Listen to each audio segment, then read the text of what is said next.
Yeah. Kind of hit the wall. And we both decided, neither of us have any F's left to give. Let's just be honest with each other. Let's not keep this a big secret. It's nothing that's taboo or to be ashamed of or anything. Welcome back to another episode of Family Twist. Today we have an incredibly powerful and emotional story to share with you.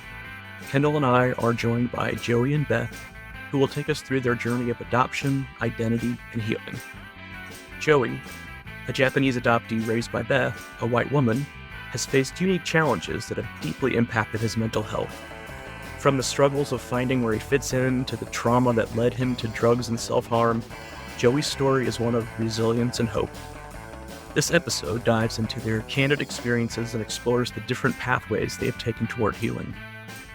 Whether you're part of an adoptive family, considering adoption, or simply interested in understanding more about mental health and identity, this conversation is a must listen. But we must apologize that we have a little bit of audio issues that we discovered after the recording, and we did our best to clean them up, but parts of it are a little bit rough. But anyway, let's dive in and listen to Joey and Beth's inspiring story. Well, Joey, Beth, welcome to the show. Hi, thank you. Thank you so much for having us.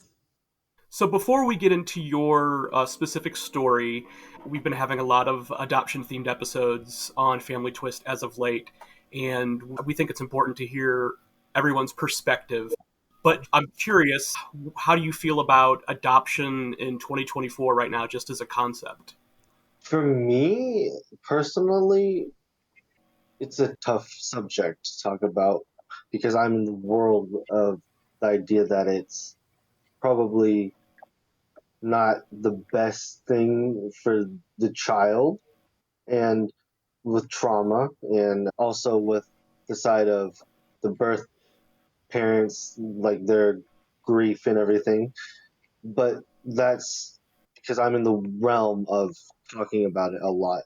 It depends on who you really talk with and participate with, like the idea of adoption. It depends on who you're talking to. Gotcha. And Beth, has your idea around adoption changed over the last 20 years? Oh, yes, drastically. Yeah, I used to think adoption's great. Oh, it helps everybody. Everybody wins. Da, da, da, da, da. And there have been great things about it. I love Joey deeply, and I'm glad we are together. But I also now realize that adoption can carry with it some pretty big trauma for the adoptee and the birth parent, and frankly, for the adoptive parent in different ways, different levels.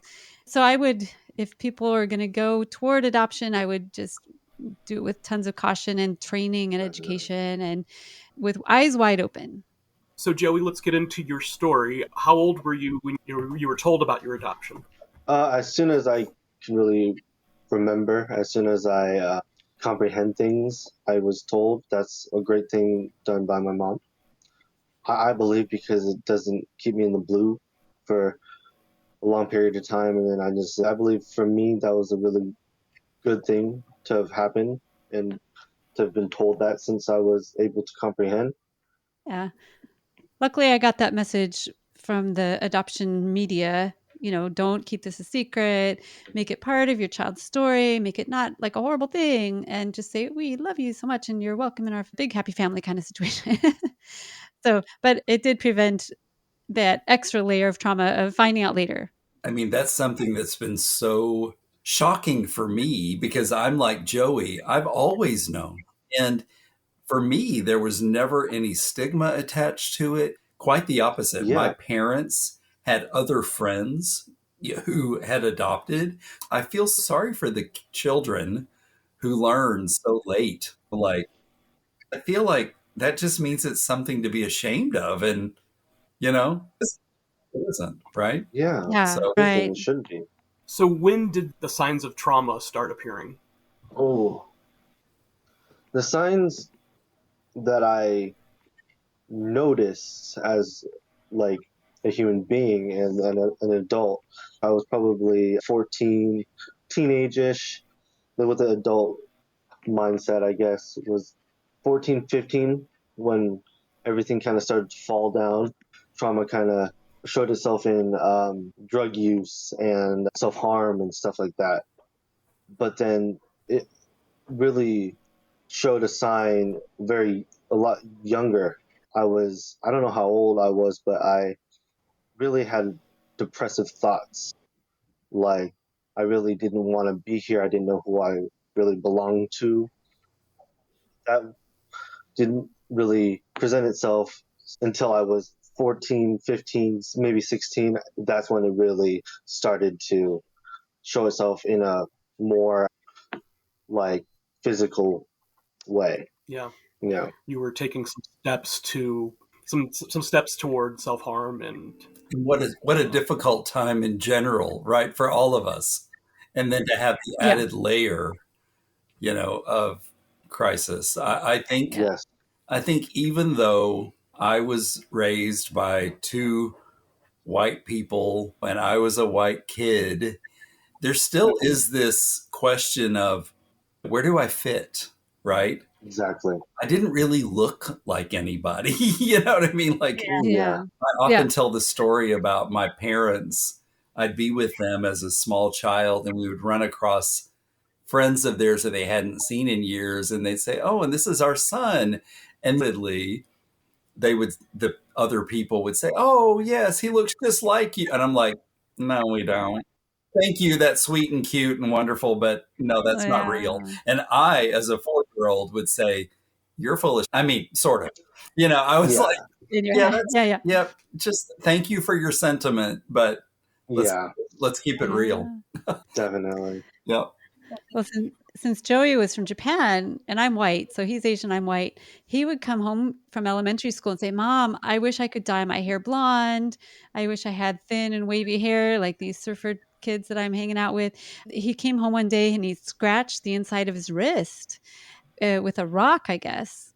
And I was like, "What? What is happening?" And I didn't take it seriously enough, obviously, but there was some deep feelings of I don't belong here. This doesn't feel right. I don't feel like I'm accepted here. And we were in a really white neighborhood with a bunch of racists, and he really struggled a lot with the transracial piece, much more than Mhm. I had imagined. Joey, were you sharing any of these thoughts with anybody, with friends even, or teachers, or anything like that, or were you keeping it all inside?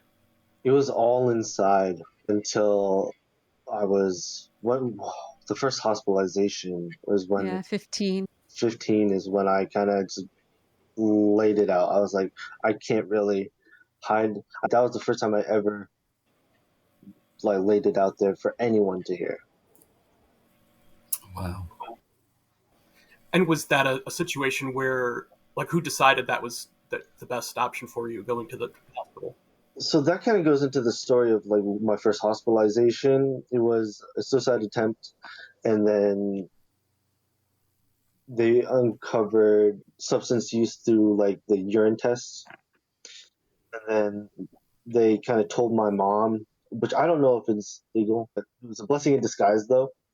Um, and I just kind of finally decided, okay, there's a lot happening right now. I just can't lie anymore because it will hurt myself and others. It just won't work out if I keep lying. Yeah. Kind of hit the wall. And we both decided, neither of us have any F's left to give. Let's just be honest with each other. Let's not keep this a big secret. It's nothing that's taboo or to be ashamed of or anything. And so, you know, we had a Caring Bridge account. Are you familiar with Caring Bridge? It's Yes. like an app for if somebody's in the hospital or have some sort of disease or something. You want to keep people informed without telling each individual person. And so we started sharing bits and pieces on that, kind of like a blog. And then it was Joey's idea to create the podcast. We start off with it was called Safe Home Podcast, but we wanted to make sure other people knew it was okay to talk about this really tough stuff. Yeah, So I'm really proud of him for that. Yeah, it's actions like that, Joey, that helps erase the stigma of, definitely. mental wellness. Everybody struggles with some sort of mental, wellness challenges in their life. Yes, I don't care who they are. exactly. So the more we talk about it and normalize it and encourage therapy and talking and community, the better things are going to get.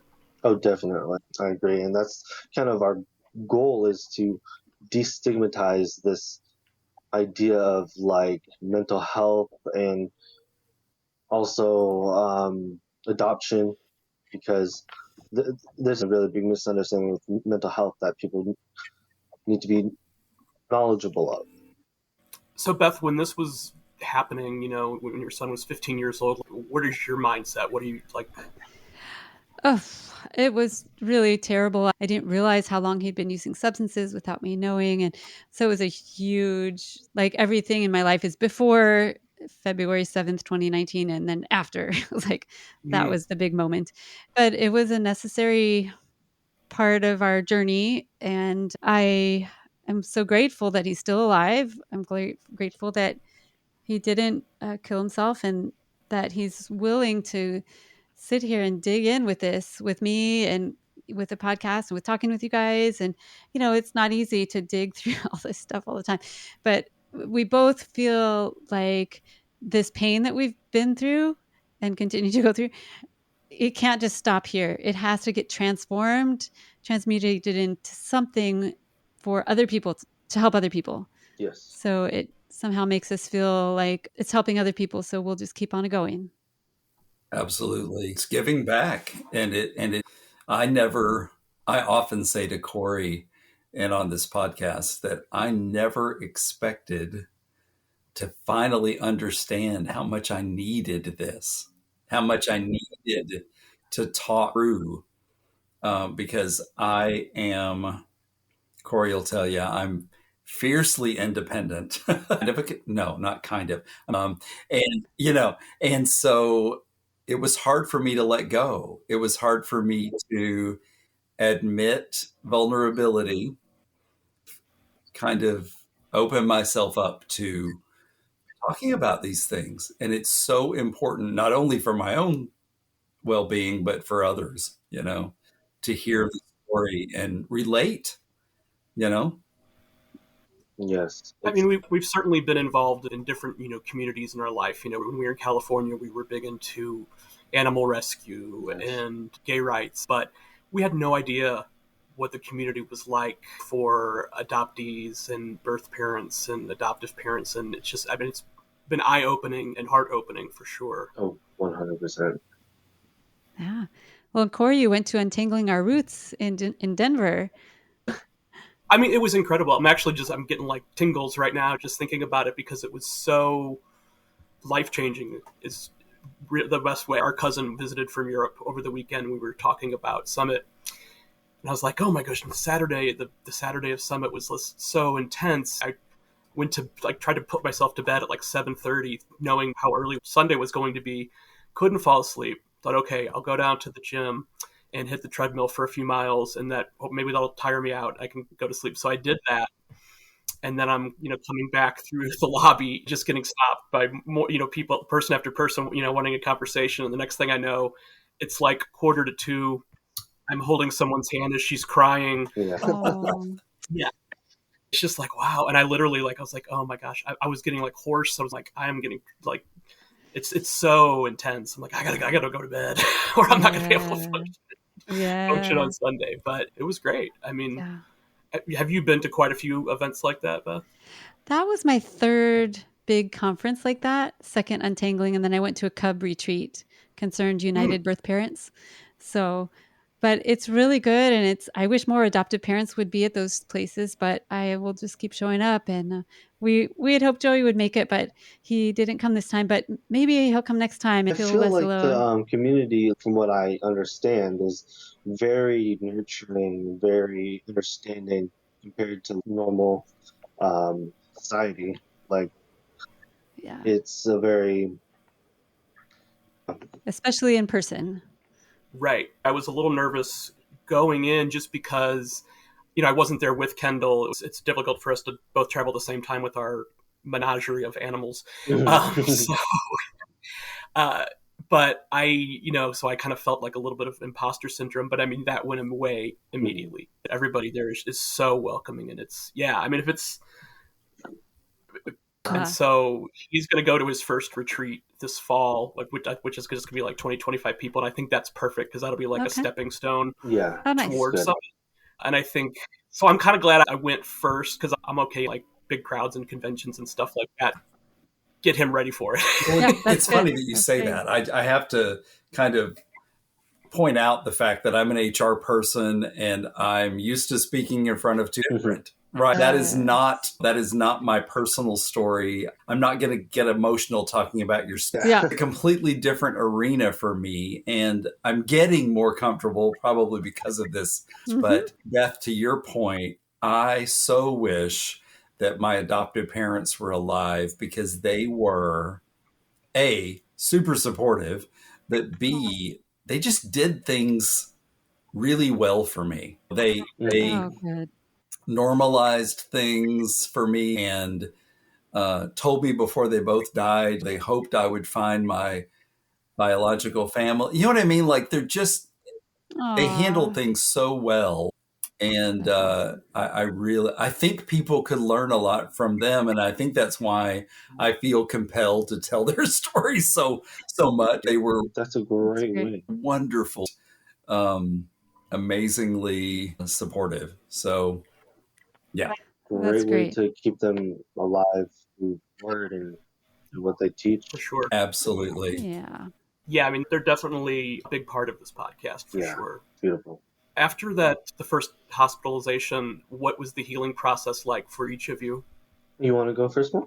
Well, it took me about a year of chasing him around and taking him to this doctor and this therapist and that therapist. And I realized it's not that Joey is the problem. It's a family systems problem and that we all need to get help. So my wife and I got a life coach, somebody who's specialized in helping people with addicted teens. Her name's Heather Ross. She's amazing. And that helped change our whole family's situation. We learned something called the craft method that has helped tremendously. It's for people with addicted loved ones or spouses. It's a way to bring peace to ourselves and to influence without controlling our loved one toward finding recovery.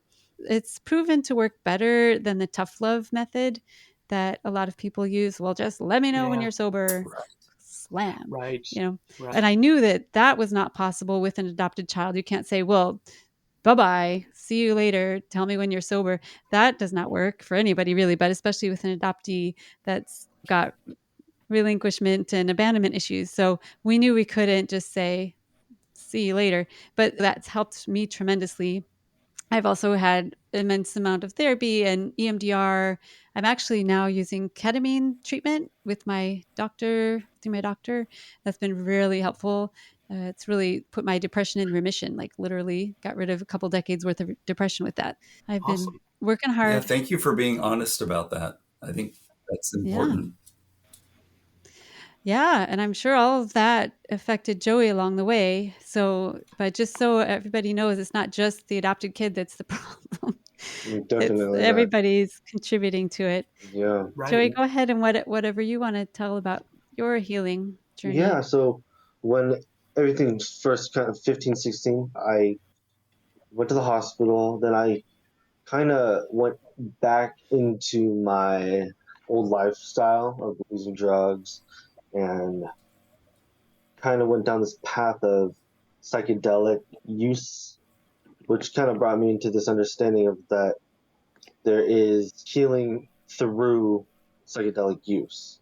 I didn't just use it for recreational use. So then once I got into a little bit better space, we went to this integration circle. It was hosted by who would then become my spiritual guide, and then he was a great therapist. Kind of, he became a very very influential person in my life to understand the inner child work and talking about really actually just talking about my adoption as a whole. That he kind of opened that up as a possibility of why I am hurting so much. Hmm. And after that, I went to a couple of rehabs trying to work on my substance abuse. And that I really kind of found that, it's deeper than that. Everything's rooted a lot deeper within me, neurologically and physically. I guess that I need to work on the deeper things to heal and then heal my substance abuse. That's where I'm at now. Is this understanding that I need to work on the inner child, the traumas that have precursed the substance abuse. Gotcha. Yeah. What was the name of the person that was kind of helping you Oh open the yeah, door? Miguel Rosa. I don't know how to Miguel say. Rosell. Yeah, he was really great, and he's not in the adoption world at all, but he totally got it. He understood that early childhood, even in utero trauma, and could really help Joey find that. And we've found very few other people throughout the many people that Joey's been in therapy with, and most people don't want to touch it. They're like, Yeah. "Oh, well, his insurance only pays for 30 days. We don't have time to get into this with him," or "Oh, no, his adoption's not a problem. He was a baby." He's like the epitome of perfect timing and right place, right time. Yes. He came into my life at the perfect time, and if Yeah. it like weren't for him, I don't think I would be in the space where I am right now. Yeah, and it was crazy because he was the head of this integration circle, and integration circles are for people who have used psychedelics, either therapeutic or recreationally, and want to kind of process what happened. And so here I am. I've got this 15-year-old that I found out uses a ton of LSD and DMT. So I went with him the first time, and man, these people totally got him. I felt so comfortable with the leader, and he ended up helping Joey so much. The traditional healthcare system made things way worse for Joey. And really shunned me for just like the substance abuse. They wouldn't look past the substance abuse. Like, well, just quit. Just quit doing that. Yeah. Stuck you into a box. Yeah. Exactly. Yeah. Well, and I think that is becoming one of the big challenges within the community is that so many people are getting these discoveries every day, and there aren't enough therapists who are trained to help. It's just that there's a strain, I think, on the system right now. Yes, just the books I think are outdated.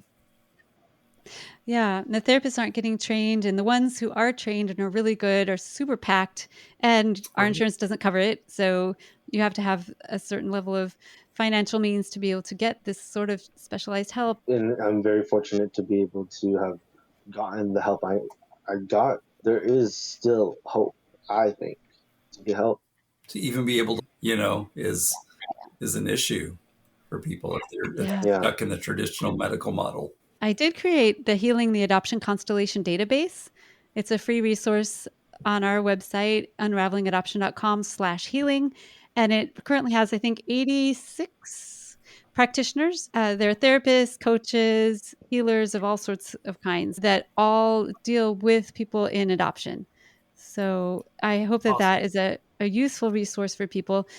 Most of the people are not going to be covered by your insurance, but they're trained, and specifically they're either adoptees, adoptive parents, or birth parents, or super dedicated allies that understand adoption trauma. Right. I hope that's helpful. So I'm just curious, what kind of feedback did you start getting when you started the podcast? What were you hearing from people? I wasn't really paying attention to the feedback as much as I'm more of the tech person on the podcast. At the beginning, I was like figuring out the mics and everything, trying to get it recorded. My mom was the one kind of paying attention to the feedback, but we did get a lot. We have a lot of friends that paid attention to the podcast. I didn't experience any hate or anything at first, but my mom probably got some throughout the time. Yeah, I get some in the space. Mostly people are very supportive. They're very grateful that Joey, particularly, is letting his voice be heard. We don't hear from young people very often about addiction or adoption or suicide or any of this that he's Right. talking about. And parents, are like, thank you. Our first several episodes were about the substances. And Joey talks about what they're called. Why are the kids using them? How much does it cost? How are they getting them? Why is it so hard to get off? Those were really useful. And I have gotten some people that just hate that I'm in the space at all as an adoptive parent. So mostly that's online, but that's okay. I just Right. figure they had a really bad experience with their adoptive parent, and it's some projection. And I do also know that traditionally privileged voice in this space, most people that had been heard for a long, long time in adoption were the adoptive parents. So I try to stay as much in the background as possible and to elevate adoptee voices and people that we don't hear from as often. But I understand people are angry that it's been the adoptive parents that have been squawking for a long time. Right. But I do think it's important for people to, at least listen or get a little information before they go off. And I understand it's, these are sensitive subjects for people, and people have ongoing trauma. I get that. But, Yeah. it's not exactly fair to lash out at you for trying to help. I know. There is a person at the other end of that keyboard, but I just try to send them a little love back and go, okay, you're really Yeah. hurting. So, Yeah. okay. And just keep on going. Yeah. I mean, everybody's perspective remind everyone about, Yes. because I think about my adopted parents, and I don't think they would be quiet. They would, that's just who they were. I'm trying to help other parents not make the same mistakes that I made. Right. So I'm trying to make things better for adoptees. Ultimately, that's my goal. But, and I freely admit the stuff that I did wrong or I didn't know. I wish somebody had told me. I wish that kind of information had been more available when Joey was a lot younger. But we just keep going with what we have, what we know now. We can move forward. So how is your relationship today? It's great. The first hospitalization, it always kind of leads back to that first hospitalization, is when everything kind of flipped. I was lying. I probably am still like a pathological liar. I think that's probably something within me. But it was way worse than I'd be lying to everyone, even my parents. But now it feels like they hold this space for me to be honest, be this truth human being, and be comfortable with who I am. And my mistakes are valid. So they make it so easy to be me. And it's a beautiful relationship. Aw, that means a lot that you say that, Joe. That's beautiful. We're trying to just, especially now that Joey's an adult, we literally have no control of anything. And we just want to, like at the beginning of our episodes, I always say I'm an adopted parent of this amazing kid and young adult. And I am walking beside him while working on my own personal growth and healing. So we're trying to just be supportive while letting Joey, whatever Joey's life is going to be, that's what it's going to be. And we're just going to be here, unconditionally loving him through whatever and supporting him as much as he needs. As a child that doesn't really no, I mean I feel supported, and so in a that doesn't have that anymore, that just would mean so much, so I'm supported by Corey and Corey's whole biological father's whole family, a couple of people from my biological mother's family listen to the podcast for all the I still feel very, very, very fortunate. That's great. And I'm so proud of Joey for as much pain as he's in, daily, to just keep going, to keep getting up, to keep living this life that is so hard, and to be conscious for it and in communication with me. And I'm just really grateful. Yeah, we really appreciate your bravery, Joey. Thank you for being willing to be so open about your struggles. Yeah, of course. If I can help one person with my experiences, either good or bad, I have done my job, Yes, that's exactly. And you have an awesome name. I have my brother is named Joey, and I named him actually. So. Yeah, I'm actually named after my dad's brother. That's funny. Well, Corey's brother now tells me that I have to call him Joe, and right. I go back and forth. A handful of us. Yeah, forever. We will be putting your resources in the show notes for this episode and for folks to check out. Great. Awesome. Thank you so much. Thank you so much for listening to this episode of Family Twist. Joey and Beth's story reminds us of the complexities of adoption and the importance of addressing mental health with openness and compassion. Their journey from trauma to healing through various methods, including traditional therapy and alternative approaches, offers valuable insight for anyone dealing with similar issues. We hope this conversation has provided you with a deeper understanding and practical advice for supporting adoptees and their families. If you found this episode helpful, please share it with others who might benefit from Joey and Beth's experiences. Until next time, take care, and remember, family secrets are the ultimate plot twist. The Family Twist podcast is produced by How the Cow Ate the Cabbage LLC, presented by Savoir Faire Marketing Communications, and features original music by Cosmic Afterthoughts.